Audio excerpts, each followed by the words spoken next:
Riscoprire il cuore antico della città, il centro storico, e farlo rivivere attraverso lo spirito di iniziativa e l'amore per il territorio. E questo è lo scopo dell'iniziativa organizzata ieri nel suggestivo scenario offerto dal Fonduc, uno spazio situato in via Santa Maria de' Greci. Si è parlato di Agrigento e di come poterla valorizzare al meglio, sfruttando anche le bellezze nascoste che il comprensorio racchiude. Un parterre d'eccezione quello di ieri, a cui hanno preso parte personalità di spicco del territorio agrigentino che hanno puntato tutto sul nostro territorio investendoci.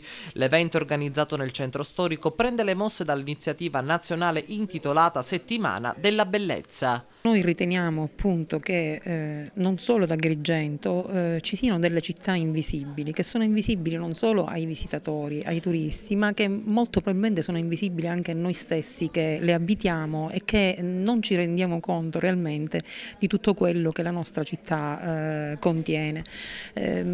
Quando gli agrigentini, anche io, scendono verso il mare, si riempiono gli occhi di bellezza perché c'è la Valle dei Templi e diciamo, è difficile non rimanere colpiti da tutta quella bellezza.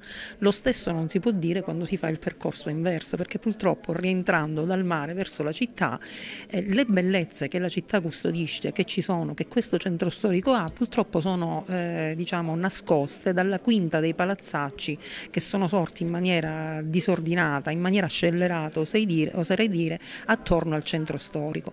Ecco, questa nostra iniziativa, come tante altre iniziative dello stesso tipo,